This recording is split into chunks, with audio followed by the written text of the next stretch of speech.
and they're like holding middle fingers up and calling us thirsty. I mean, so immature, right? Immature. Solomon Grundy, born on a Monday, christened on Tuesday, married on Wednesday, took ill on Thursday, worse on Friday, died on Saturday, buried on Sunday. My father was Solomon Grundy. My dad was Solomon Grundy. Entirely. And from what the Lord showed me, men are like Solomon Grundy. You know what Solomon Grundy does? Like not all men. Again, please, like, don't generalize. If you're not that guy, if you've arrived, if you're Isaiah and you're doing what Isaiah's supposed to do, don't come at me, okay? You know if I'm talking to you. Like, when you were born just to like have babies and stuff and then die, and you didn't achieve very much, you know how you're gonna know that you're Solomon Grundy? What is the difference between a man that has indeed those children, gets married and then dies, but has been fruitful? You know what the difference is? In the reaction of the world around them. The reaction of the world around them. How do they look at them? How does the world receive you when you're a gray, silver-haired man in your retirement on your deathbed? Are people still scared to lose you when you're about to die old? Do it, do it, do it, do it, do it, do it, do it, do it, yeah, yeah, yeah, yeah, yeah, yeah, yeah, yeah, do it! My father was Solomon Grundy. My dad got born again when he was in high school. High school. According to the stories that I gained from him when I came to Christ and I spoke to him, he claimed he got saved in the Lord when he was still in school and has never ever walked away from the Lord ever since. My father is the reason why there is a generational curse in my family of alcoholism in my immediate family. It is also in my extended. My dad is a ravenous alcoholic.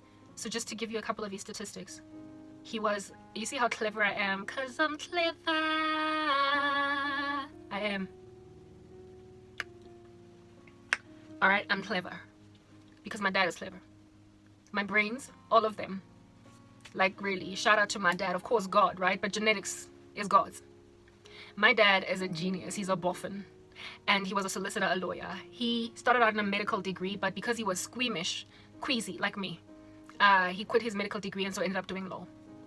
He was a lecturer at one of the biggest and baddest universities in this country, Wits, in his earlier days in the School of Law. He had his own practice at some point. When he met my mom, he was already practicing law. He took my mom to school. So my mom got well educated because of my dad. Otherwise, she would have been, you know, just some regular chick on the street here that does not have a degree.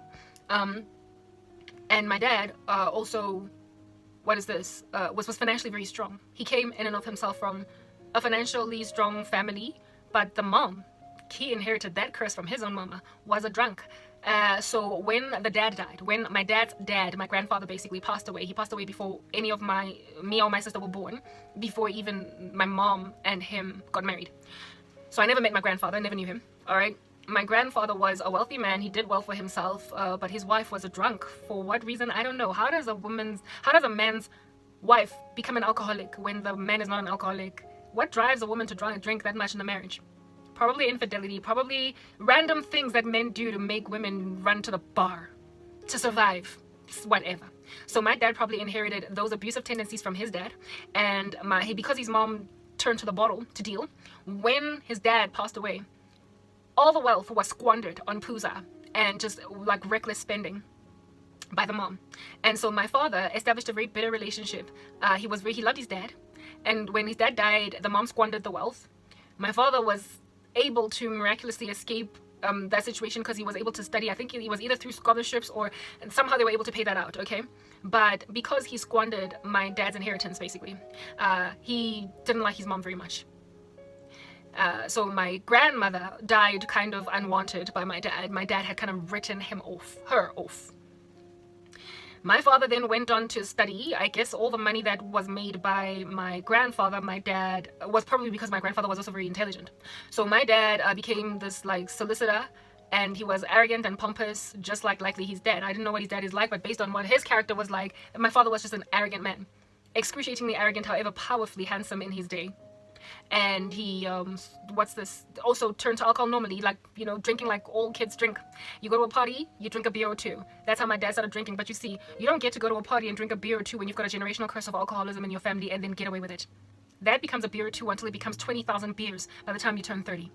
So by the time my dad turned 35, He was a flagrant alcoholic. He quit I don't know how many jobs because of his alcoholism before he got fired. Started a practice. It went down into the ground. We got born. He got married to my mom all in this time. He was abusive to my mom, not physically, although there was one physical altercation that I can recall, but it didn't go very far. The bulk of the abuse in the marriage was verbal. He used to tease my mom for being fat when she was pregnant. He was very highly critical of her, and he also denied that I was his baby until I came out looking like a carbon copy of him.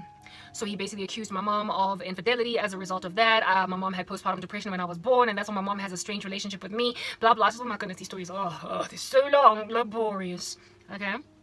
So my mom and dad got divorced when I was 5 years old, and I only remember this because my mom said so, right? I was 5 years old, but I do have memory of some of the things that happened in that marriage. That it was always very tumultuous, they were always fighting, making war with each other. I think their total marriage lasted about 7 to 8 years. Yeah, because by the time my older sister was conceived, they were already married, right? Okay, cool. So thank God we don't have that as a problem, you know, like extramarital children or anything of that nature. Fine. So that is what happened. They got divorced. My dad squandered everything during the marriage, right? So he had these houses, he had this business, he was just this very successful guy, and because he kept on ruining everything, towards the end of their marriage, my mom and him were living in my grandmother's house, and my grandmother had like given them a bedroom in there. From houses, like we had houses, guys, houses, like, you know, not just any houses, but like how, you know, when a house is not a house but a house. Yeah, we had houses like those, and we ended up like living in my grandmother's house. They got divorced very well. My dad was absolutely beloved by us. He was one of those dads. Like, he was really good with kids. Like, all the kids loved him. My cousins, my like all my friends, like, he was a kiddies man. He would rock up and all the kids would be like, ah! Yeah, so I guess that's where I got that from. I'm trying to help you see generational curses and blessings, how they work, right? My intelligence is from him. My love for children and the fact that children also love me is from him. The irresponsibility that he was walking in, he got that from his dad, right? The drunkenness, he got it from his mom. And after divorce, I thought my father would... So my dad did not have a history of abandonment by his dad, but he did by his mom. So my father then went on right ahead after divorce to live his own separate life from, of course, us. And in the beginning, the very early stages after the divorce, we would see him perhaps out of a 365-day year, maybe we would see him 235 days. So it was decent. And that number like exponentially declined over the next few years, ending up with a plateau where it was perhaps once every 2 or 3 years that we would see him. My mother fought and like pulled her hairs out to try and make him pay maintenance for children, right? Yeah, to pay up maintenance, try to take him to court, blah blah blah. He married another woman. That's when my little brother was conceived, and my little brother passed away at the age of 22 in gang violence. Why did my little brother pass away at the age of 22 in gang-related violence? He was shot dead, and this happened a couple of years ago because my dad's male relatives were all gangsters. So even though my dad himself wasn't a gangster, his bloodline had a bunch of gangsters. So my brother died in gang-related violence. 22. Okay, cool. So I lost a brother. Now you know, right? Literally just like 2 or 3 years ago. It's fresh. It's new. Okay?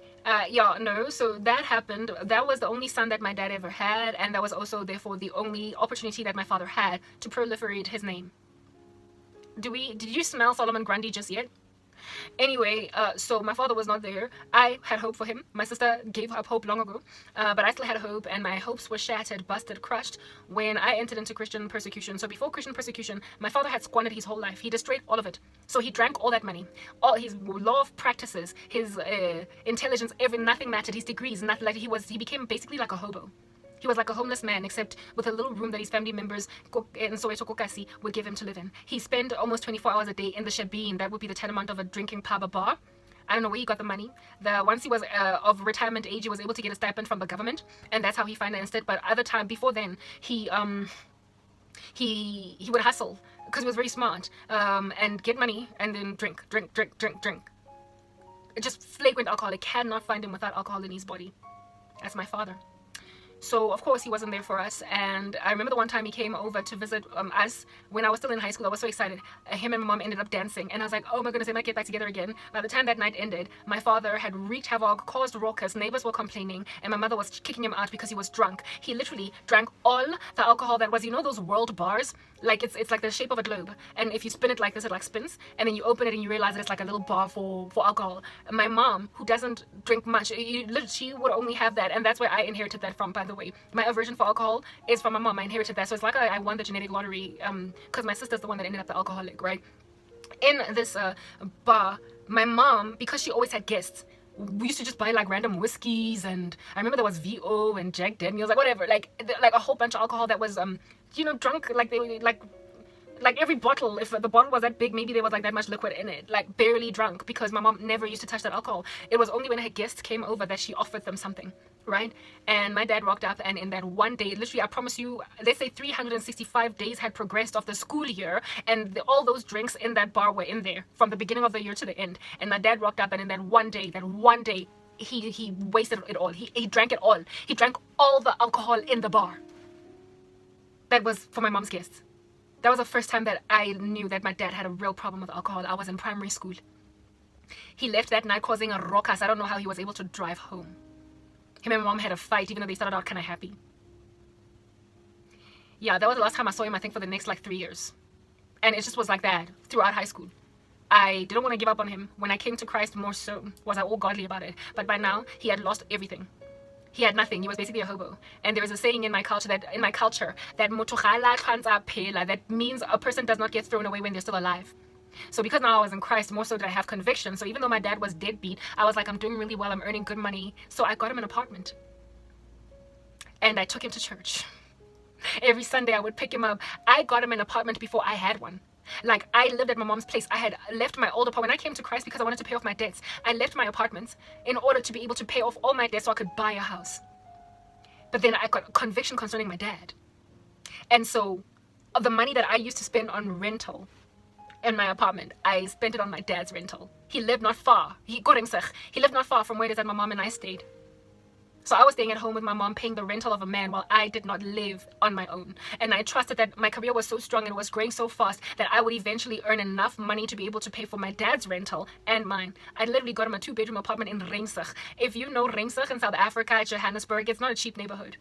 I just wanted him close. So every day I would pick him up and drive to the...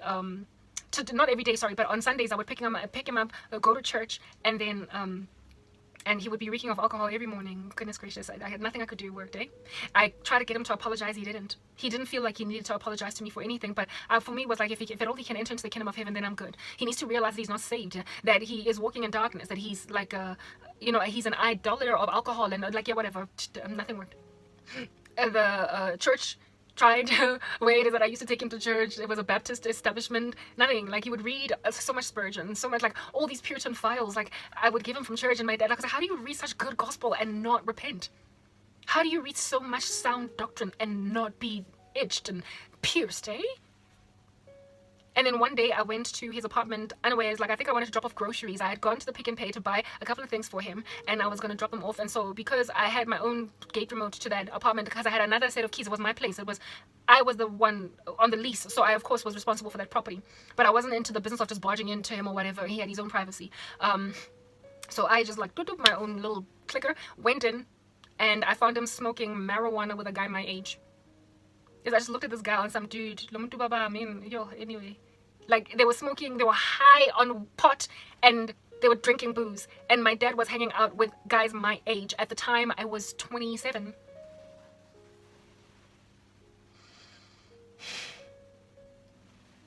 Or 8. My father was partying. That complex was riddled with young professionals. There were a lot of young professionals, and because it was in Ringsig, Monash University is not very far, so every so often students even lived there, if at all their parents could afford the rental, or if they bind their monies together and then decided to rent there, because it was like, apartments for young professionals. Basically, they could afford to, like, I used to pay like 7,000 rands a month there. 6.5 to 7 grand.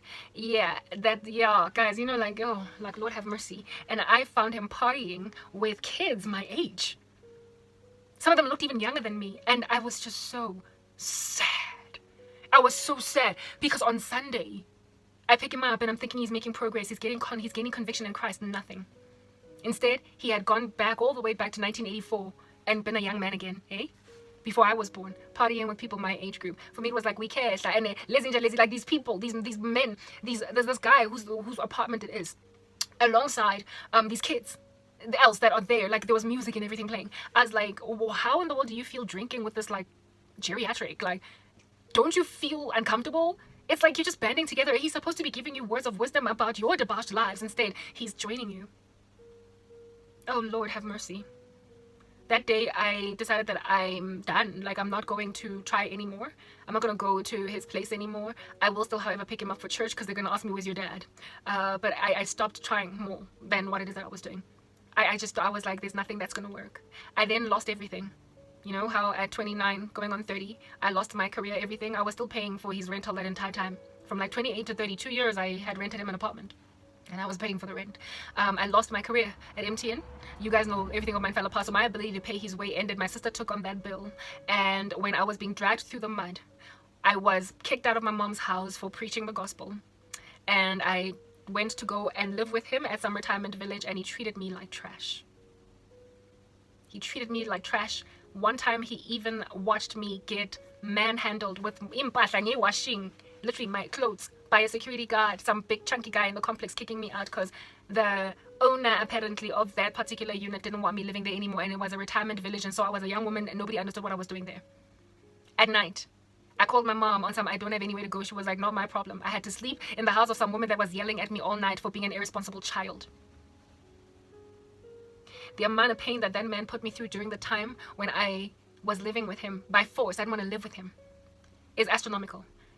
My mother then moved us from that retirement village to Cosmo City, where it was a complex where I would no longer be looking over my neck, over my head, because of the fact that it was a retirement village. And in this complex, he brought a bunch of drunk kids. Yet again, one of them was more or less my age. And we became friends. But this guy wanted more from me than I could offer him. And he nearly raped me one night while my dad was in the other room, because my father allowed him to live in the environment where we were at and sleep on the couch because him and his baby mama were always fighting. And he snuck into my room and nearly raped me. And if I had not protected myself and told that guy he was a Nigerian man, if I hadn't told him that I'm going to scream, first of all, so you're going to get busted, and secondly, you are illegal in the country. So if I report you to the police, you're facing deportation. Get off me. If I had not basically been smart and on my feet, I might have actually gotten raped. My father, was he in the house that night? I don't know. I don't know how rapists can just so easily just jump on a woman. They quickly do it. Like, I've never been raped before. Only this one wannabe attempt situation. But how it is that men get past tight jeans, how they get past those buttons, how they get past the shuffling, the screaming is beyond me. I guess they're so strong that they manage. They manage to unrobe women wearing the tightest jeans under heaven. You know how hard it is to take tight jeans off? And yet men manage to rape them. So, of course, then they can also rape a woman where there's other people in the house and just do it by just closing her mouth. I don't know. Like, these are the things that I have been endured through in the season of persecution. And my father is the one that accommodated this. Before this, like, young Nigerian man wreaked havoc in my life, there was another old man that every time he would come into the house, he would insist on hugging me. And every time he would hug me, he would squeeze my waist. I told my mom multiple times. Nobody did anything about it. My father, nothing. I told him that the Nigerian man nearly raped me. He was like... And he went on and partied and drank with him the next day. Told them that he wishes that I would commit suicide. I am not lying. I have this on like footage that I recorded throughout my journey, my situation, my persecution, while in the situation of mine that I'm in now. I recorded all that, like all the stuff. Guys, I'm not lying. So in order to protect myself against other random like sexually aroused men in my ecosystem, because I had no protection, I literally took kids into the environment, children, a whole bunch of children. And I was basically like Mom Karabo. They used to call me Miss Honey. And these kids protected me from potential rape, random perverted men, like all that jazz. I have footage unto that end. I have attached it to one of my older videos. You can go check it out, guys. I'm not gonna, like, this has already been a long blog, so I'm not gonna show you, but this I went through this. My dad, eventually my mom realized that he was embarrassing her. It was more about her than it was about me. She dissolved that lease. But during that entire time, my father was treating me like I was a scum of the earth. And it was at that stage that I was like, I'm done with you. I tried. There was also a friend of my dad's, oh goodness, that tried to help me, and he turned that man against me to try and give me a job. Some CEO of a company. My dad was a very prolific man back in the day, so he knows some pretty prolific men in the country. Like many of the people sitting in parliament today know my dad by name. He was supposed to be a Supreme Court judge or something, but he never got there. So my dad had these connections, and one of his many connections wanted to help me. And my father was like, don't even bother, she's a waste of your time. And because of me not being able to help him, he was thrown out by my sister and my mom. And I warned him. I was like, these two women that you're standing for hurting me, using them, they're going to turn on you one day. Your best bet is me. Help me. I'm the one that took you off the street. I'm the one that went and grabbed you, got Dube, and put you in Ringsach in an apartment when I was employed. I am the one that unprovoked and knocked on your door one day and offered you an olive branch. Help me. Call one of your many connections that even though you're a big fat drunk, they might help your daughter. And he was like, whatever, I don't care. And then my mom and my sister abandoned him. And then he found himself back on the street again. But it wasn't the street. It's like he was living in some back room amidst his family members who don't really care about him. Everybody just was tired of him. Is tired of him. So it's been, 2 or 3 years now since then. During that season when I was living with him in the retirement village, that's when my brother got killed. So I was living with my dad at the time when his son was murdered. My brother. And again, I've got the footage. Recording the day of crying and everything, the finding out. It's all on camera. And my father, having lost the only seed that would proliferate his name, because he only has me and my older sister for kids, and that boy. There's no boy now, right? To give his, to push his name forward. You would imagine then that he would look at me and my sister then to give him those grandkids and that name to proliferate, whatever he wants to do, okay? But my father didn't, not once did he ever apologize. After that Cosmos City situation, I basically wrote him off on some, oh my goodness, you refused to help me and now you're on the streets and you still refuse to help me. So when I was still at Cosmos City, I had a dream, because I get dreams. And in this dream, I found out that my father, he was in a hospital, and a doctor had basically just newly diagnosed him with prostate cancer. And he was scratching his head sad that he hurt me, and now I'm not there to be with him. I woke up the same morning and I told him, I had a dream that you were diagnosed with prostate cancer. Please go to the doctor to get checked, to prevent, so that you can get treatment early if you've got an issue of that nature. And he was like, no, don't worry, I'll always go and get checked.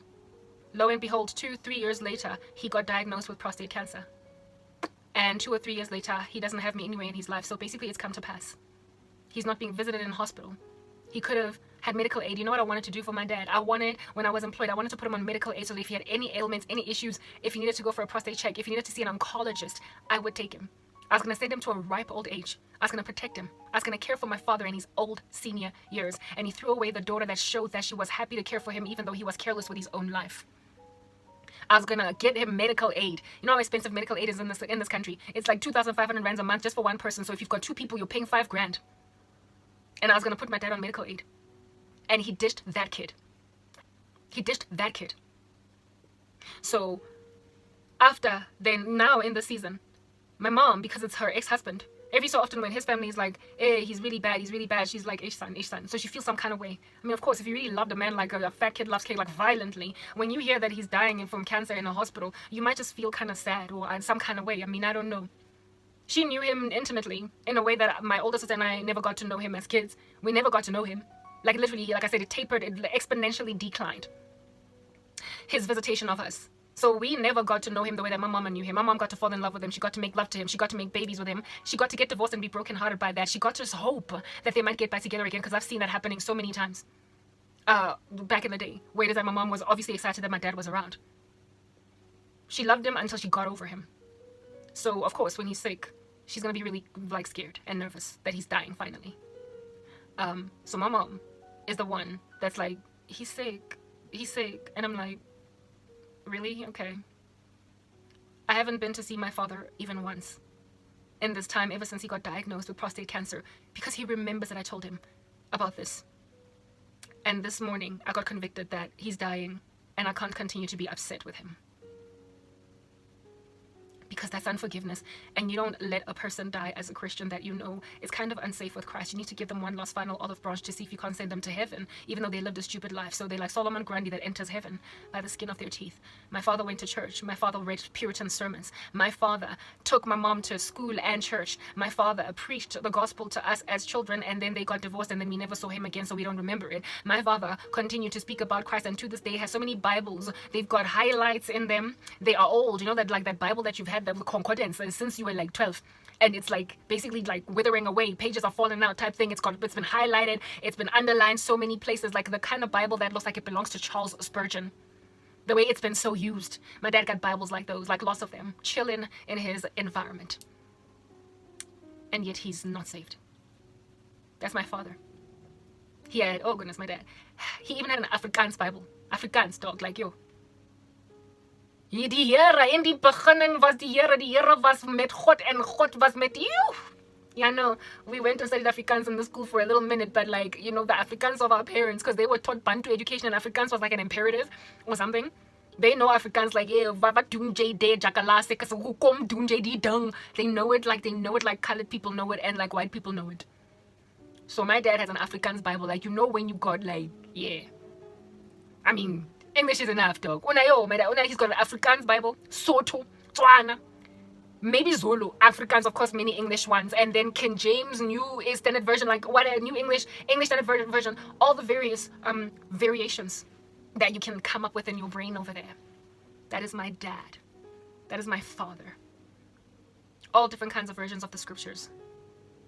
How do you have that many Bibles, including a language that is hard for most of the black community in this country to understand? How do you have even that Bible underlined and highlighted and still be lost? That's my dad. Solomon Grundy. Solomon Grundy. And having nothing to his name, he's now dying. Go Baragwanath Hospital. And Bara is a public hospital in this country that nobody wants to die at, guys. If you're South African, you would understand. If you're not from this country, no one wants to die at Bara. It's that basic. It's apparently one of the best hospitals in this country, but only because it's old as heck. And no, it's just messy, guys. It's messy.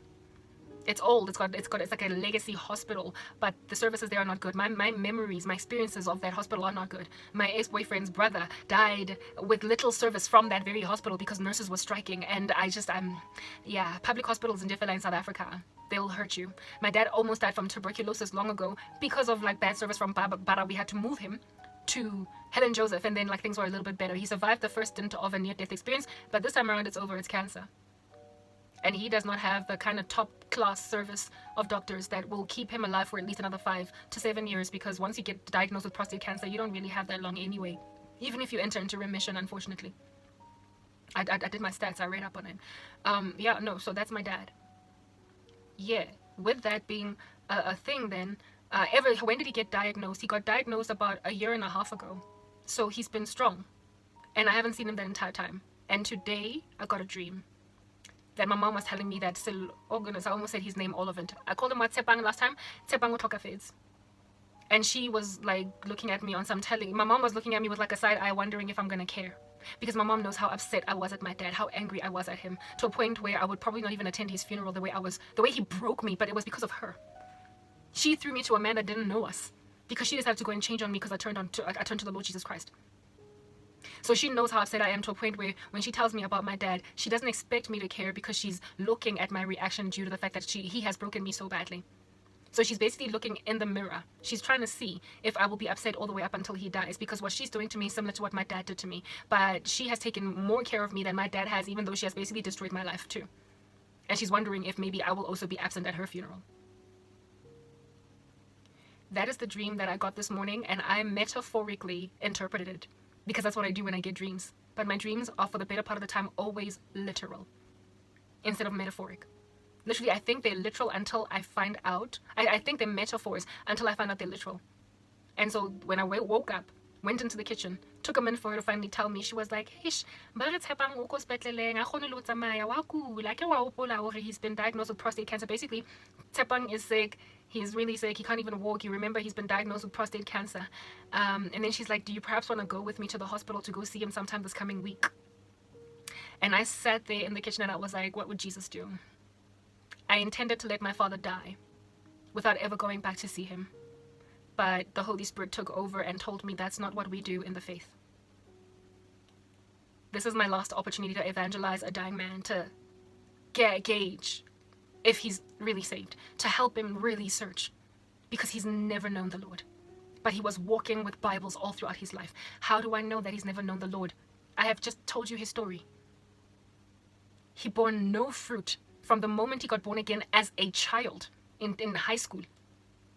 Inherited all of his mom's and dad's generational curses, went on to abuse my mom, went on to abuse alcohol, did not take care of his children, lost everything, was not fruitful, did not work, spent his time in bars and pubs, and when his daughter went back to fetch him like a prodigal son, which is why I'm worried about these women who are busy talking about prodigal sons, let's fetch them. Are they fetchable? When then I went to go and fetch the prodigal son, when the 99 were left behind to go and fetch the one sheep, he spat in my face and said, I don't need your help. And now he's on his deathbed. My father was never saved at the age of, 17, 18? But he called himself a Christian throughout and argued with a real one, abandoned a real one, afflicted a real one, never gave a real one bread when she was hungry, clothes when she was naked, drink when she was thirsty, visited them in prison when they were sick. Literally, by Christ says, when I was hungry, you didn't give me food. When I was naked, you didn't give me clothes. When I was thirsty, you didn't give me drink. When I was in prison and sick, you didn't visit me. And the person will then ask, Lord, when did I not do these things for you? And Christ will say, whatever you didn't do for the least of my disciples, you didn't do it for me. My father was sick and naked and hungry, and I took him off the street and I helped him. And then when I, a true disciple, went hungry, naked, sick, and all that jazz, he was like, whatever. He spat on me. He prevented me from ever working again. He took away an opportunity that came my way through one of his friends. He refused to use whatever contacts he had. He then threw me to the sharks that were my mom and my sister. And then they threw him away. And at that stage, only did he wake up and realize what happened. My hope is that he has ever since then repented. For real. Especially now that he's on his deathbed. A deathbed is such a blessing because it makes a person really do some introspection. But sometimes you can't just assume that a person has reached introspection. You need to send a preacher at their bedside. My ex's brother passed away in the darkness. But he had a deathbed. He had cancer. But he had a deathbed. And yet they did not send him sound enough preachers to rescue him before he died. Can't assume that a person, because they've been carrying a Bible all throughout their lives, knows Christ truly. So I want to interrogate on this deathbed that he's on. Matthew 25. Do you really think you're saved? Bah. Because when I was hungry, you didn't give me food. When I was naked, you did not clothe me. When I was sick, you did not visit me. When I was in prison, you didn't visit me. When I was thirsty, you didn't give me drink. Do you realize that you are about to enter into eternity and have Christ ask you, why should you enter heaven? And when you tell him, because I have given my life to you, he's going to say, but you had a daughter that was obviously mine, that took you back to church, that tried to evangelize you again, that spoke to you about your issues, that tried to get you to apologize, that also in and of herself went through a lot and you abandoned her. And you never repented of that. Depart from me, worker of iniquity, I never knew you. I'm going to try and give him the gospel one last time because he's got a deathbed. I'm not going to allow an opportunity like that to fly right by my nose. But what is the moral of the story right now is that is Solomon Grundy. A person who, if at all, he enters heaven because a daughter looked out for his soul, he still will have nonetheless entered in by the skin of his teeth, having lived nothing of a life that had any purpose at all. He did not give the gospel. He did not evangelize. He did not preach. My father was called, just like many of these prodigal sons that all these women on YouTube are busy talking about. And just like the one that rejected the message, just like the one that turned me away, that looked at me like a thirsty little woman by being Ruth at the threshing floor. He will get to 70-something, that's how old my dad is, and realize that he's never known Christ. Do you know why I had such strong feelings for that guy? It's because I would always meet up with him in the church at work. There was a church underground at work that Christians in the building, in the office, could go and gather at and worship. So because I used to see this guy there all the time, I imagined he was a believer. That's the only reason I let my heart fly for him. So basically, he's also in the church. He's always all up in that Bible business. He's always studying the scriptures, but he does not know Christ, not from a bar of soap. He will get to the age of 75, 78, however old my dad is, be dying, and have a daughter want to abandon him to die in his sins because of how much he hurt her.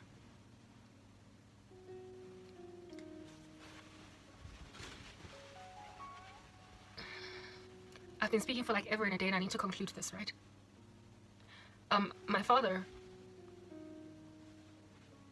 when I had the dream, in the dream, I was cavalier about learning that he had died. In the kitchen, when my mom told me that he was dying, I was yet again cavalier. But I decided that because I had a dream from God about it, that I would not just ignore him to pass away. Because I'm almost certain that if he did die and I didn't go see him, I'd feel bad for all of 5 seconds and then move on. That is the moral of my story. The point here is, when you are Solomon Grundy, you might think that you're breaking the hearts of women. You might think that in being this Casanova, this fool that's just painting the town red and hurting everyone along the way, You might think that you're the one that's winning against romantic partnerships that you enter into. My father was into breaking the hearts of the romantic prospects that he had. He, however, imagined himself a better man when it came to his daughters, to his kids. However, when his daughters were now working, older, when his daughters were now basically able to be kind of androgynous, manly in and of themselves, he started to despise them because he saw his ex-wife in them. My dad was happy to look at me and pinch my cheeks and be like, hello, Nana, when I was a kid. But when I became an independent woman, he resented me. He resented my independence, the fact that I could afford my apartments even enough to put him up in a beautiful apartment himself. He hated me like I was my mom. So, wicked men, or men that don't respond to your call in Christ, you will even end up hating your daughters when they turn 25, 26, and they're killing it, they're flying in their careers, while you have destroyed your life, you're living in squalor, you're gathering dust, you're drinking all that alcohol, and you are wreaking havoc, you have ignored your call. And the people that God sends you, during your season, en route death, when you treat them like trash, you will remember that she warned me. She warned me that my daughter would turn 25 and be so successful that I would hate myself. And at the time when she told me this, I could still be a dad. I could still be there for my 18-year-old, my 12-year-old, my 14-year-old. But now, 5 years have progressed, and my kid is buying me groceries. 5 years have progressed, and my kid is trying to put me up in an apartment because I'm living in a dirty little room. And so you end up hating your child for being so strong. Your girl child. Literally foreseeing the future in this way. The Lord sends you somebody to help you help your family. If a man does not provide for his own household, he's worse than an infidel. So God sends you somebody to help you provide for your own household. You are not there for your child because you were busy drinking at Upper Storm, a deadbeat dad, or you were in prison, or you were whatever. And then the Lord is like, I can give you another opportunity to be there for your child, but you have one last opportunity. And then you pass it up. And then your kid turns 27. Gets married, looks really great, is successful, killing it in her career, and you're like, I am like a child now in comparison to my child. And so when your kid goes through it, you don't want to help her. You don't want to pull strings for her because you envy your own daughter. That was my dad. He literally threw away his own opportunity. These men, they don't see themselves at the age of 70 when they are 30, 40, 20. They don't see themselves at the age of 69. And so because they can't see that they're going to end up being these bitter, emaciated, basically hobo men that have ruined their lives. Once upon a time, they were so handsome that women couldn't breathe in their presence, that women dropped like flies in their presence. They basically threw themselves at his feet, and so he disregarded the one that was actually Ruth on the threshing floor. He will remember that he was so handsome that nobody could walk right by him without basically trying to like eat him alive.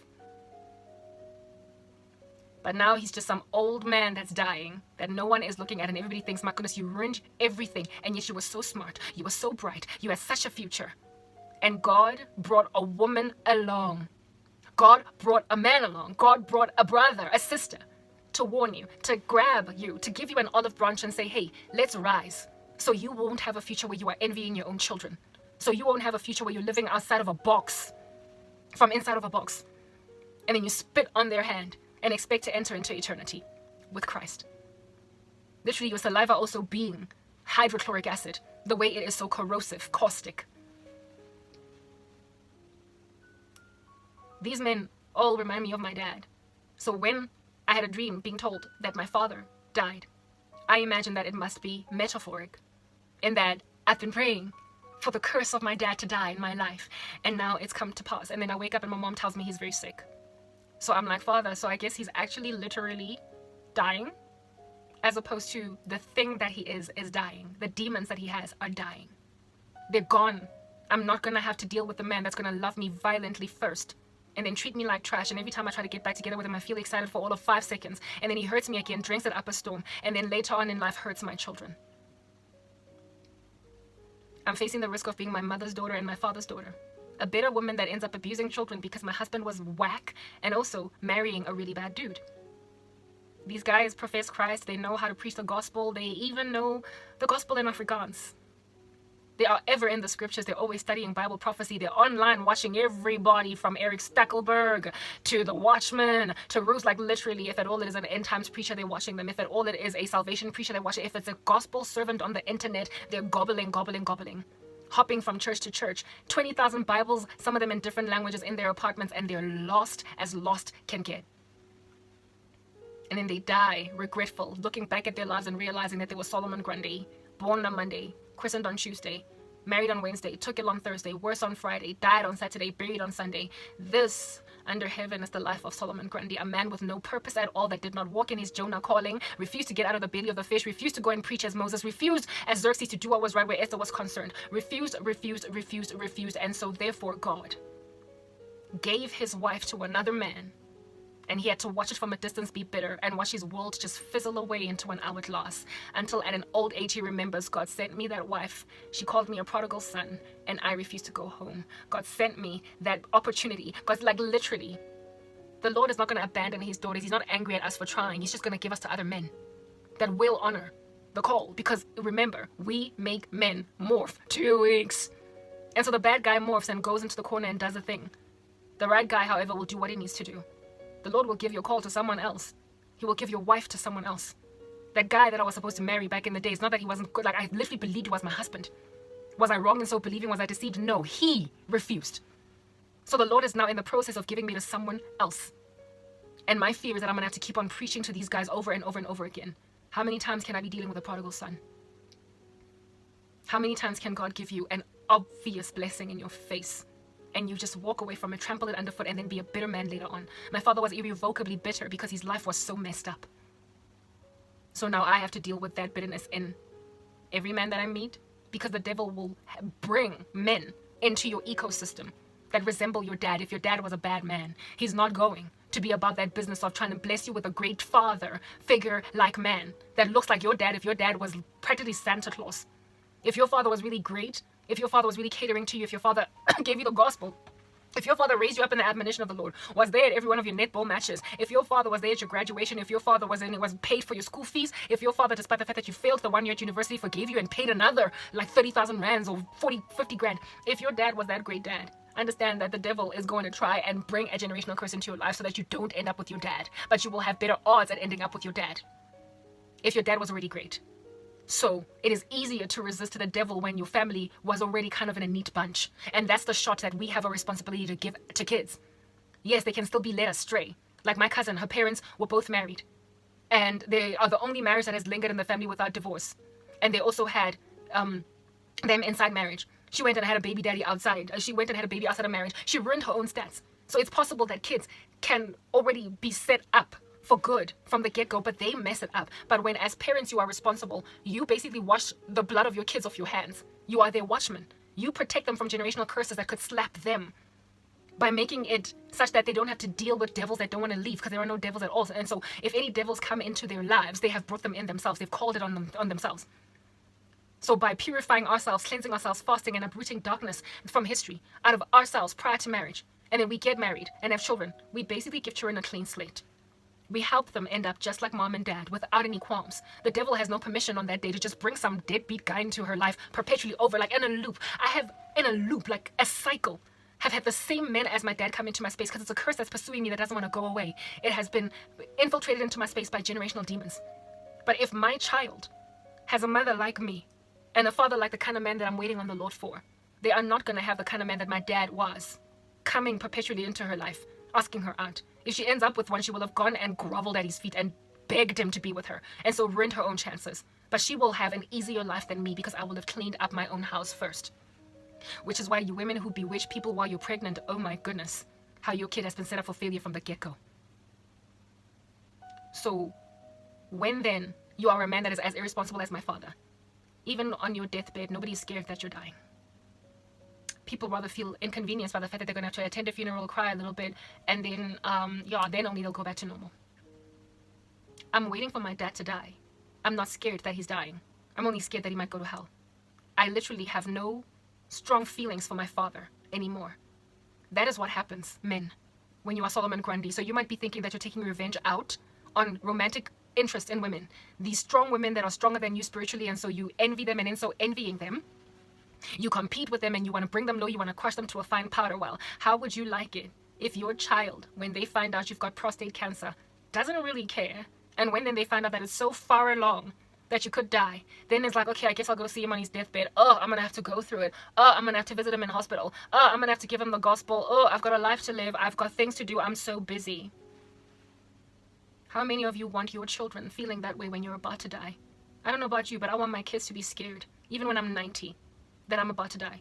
That when I get diagnosed with cancer, they basically lose their minds. I want people to love me so much that they will do everything to try and rescue me, and if they can't, to be literally shaking and unable to even think, eat, drink, or sleep when it is clear that I'm terminal and I'm not savable. But when people find out that you've got terminal cancer and they're like, I guess we're just gonna have to ride out the wave of the funeral, you're Solomon Grundy. You've been such a menace to society that people just wait for you to die. I don't hate my father, I just don't love him as much as I used to. I'm empty in my heart for him. My brother, when he died, I was hurt, but I wasn't as hurt as I was supposed to for a brother that passed away, because my father was so absent in my life that he never introduced us or raised us properly with him. So when my brother died, it was kind of sore, but not sore enough for a sibling's death, especially one that was that violent. I never knew my brother, and so I didn't cry that much. And that was because of my father. That is what Solomon Grundy does. He has kids all over the show scattered. And these kids don't know each other, and so they don't even look out for one another. That's Solomon Grundy. By the time he dies, his kids are living in different continents or different states or different provinces, and some of them don't even pitch at his funeral. And after he dies, nobody has any speeches or stories to tell about him. No one even has a photo of him to put up. I don't even have a single photo of my dad. I don't know what my dad's birthday is. I don't know when he was born. I don't know his exact age. I also don't know when Father's Day is, because I've never had a father. So I found out on the internet today that it was Father's Day because of that little image that I saw on Google. That's what happens when you're Solomon Grundy. Your daughters and your sons don't even know that it's Father's Day. And yet you think that your life's mission is to take your anger out on women. Prodigal son this, prodigal son that. Women, I agree with you. But do not be too crushed or broken or think you didn't hear from God when your Solomon Grundy does not do what he's supposed to.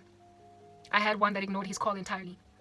Perhaps what God is charging us to do is keep on hoping and keep on praying, because maybe just one might actually respond appropriately and walk in the calling of God. Because when a man walks in the calling of God, his kids are scared to lose him. His wife is scared to lose him. And the whole world relies on him. The world calls him up. The world needs him. The world calls him sir and dad and pastor and whatever. The world gives him a title that gives him honor. He is a man that is not just Solomon Grundy, but he is Solomon, the wise man in the Bible, written of in the Proverbs and in the Psalm, not in the Psalms, but in the Song of Solomon. Which Solomon are you? Are you Solomon, the son of Bathsheba and David? Or are you Solomon Grundy? This song here, Heartbreak Anniversary, Yakivion, I sang it because it represents the song that Solomon sings at the end of his life. Balloons are deflated, guess they look lifeless like me. We miss you on your side of the bed, Still got your things here, and they stare at me like souvenirs. Don't want to let you out my head. Just like the day that I met you, the day I thought forever. Said that you love me, but that'll last for never. It's cold outside, like when you walked out my life. Why you walk out my life? I get like this every time on these days that feel like you and me. Heartbreak Anniversary. Literally you will be obsessed over the woman you passed up, the woman you let go, when you watch her get married to another man, when you watch her have children with another man, when you watch that man become who God intended him to be. You will be, I get like this every time on these days that feel like you and me. Heartbreak Anniversary, because I remember every time on these days that feel like you and me. Heartbreak Anniversary, do you ever think of me? The answer to that is no. I don't know, when was the last time I thought about Solomon Grundy that married another woman? My ex-boyfriend, like literally, I barely think about these people unless the Lord gives me a dream and I have to talk about them. So no one thinks about you. You literally die, and on your death day, it's a little inconveniencing for people that you've died, but it's not heartbreaking. Who wants that? Who? I'm building my hopes up like presents unopened till this day. I still see the messages you read. I'm foolishly patient. Can't get past the taste of your lips. Don't want to let you out my head. Just like the day that I met you, the day I thought forever. Said that you love me, but that'll last forever. It's cold outside. Like when you walked out my life. Why you walk out my life? I get like this every time on these days that feel like you and me. Heartbreak Anniversary. Because I remember every time on these days that feel like you and me. Heartbreak Anniversary. Do you ever think of me? Of me? Because I think of you. Think of you. Yeah, you will think of me. But the day will come when I'm not thinking of you. Right now, but the day's gonna come when I won't think of you. What inhliziyo yami idume ngawe means is my heart is full of love for you. But the day is gonna come when I'm not thinking about you. You freaking know who you are. I tried. I hope all of you ladies that are busy talking about this on the internet, that you will gain the wisdom that God will gives if at all your heartbreak anniversary doesn't work out, if he turns out to be like my father. I will continue to update you on what's going on with my dad. on that Wednesday when we go to see him. I will let you guys know how the evangelism opportunity worked out. Yeah, I really pray that my father repents before he goes to eternity, so that I can meet him one day in his little mansion while I have got a gargantuan one, and with my big crown on my head and his small little, I don't know, ribbon around his head, let alone a crown. Like, he'll enter heaven by the skin of his teeth, but he will have done nothing with his life, and so his rewards are gone, spent. His only reward is heaven, which is grand on its own, but yeah, he will have squandered his life. It's not enough just to profess Jesus. It's not enough just to also be born again. It is not enough to just merely be like Nicodemus asking Christ, what must I do to be saved? And then you find the answer, walk in the kingdom, and then just sit there watching other Christians work. You might enter heaven, but not well, by the skin of your teeth. Fold your arms as much as you want. The love of a woman in the season when she's busy calling you out, scratching at your toes like Ruth at the threshing floor. It eventually ends. It stops. You know that song? Yeah, Kelly. When a woman's fed up, there is nothing you can do about it. It takes forever for women to get to a point where they're like, it's over, I'm done. But when that day comes, cause I think of you, well, I don't think of you. Women get over men in a most final way. But it takes a while. So for me to grieve and languish like this is only because I'm a typical woman. But understand, waste more of my time, sit back more days, chill and ignore the call of God on your life. Don't want to let you out my head. That's your song. The day will come when you envy your own freaking child for having more than you. That's it. I'm signing out in Christ's name, Cranky. I hope you've been edified. Peace.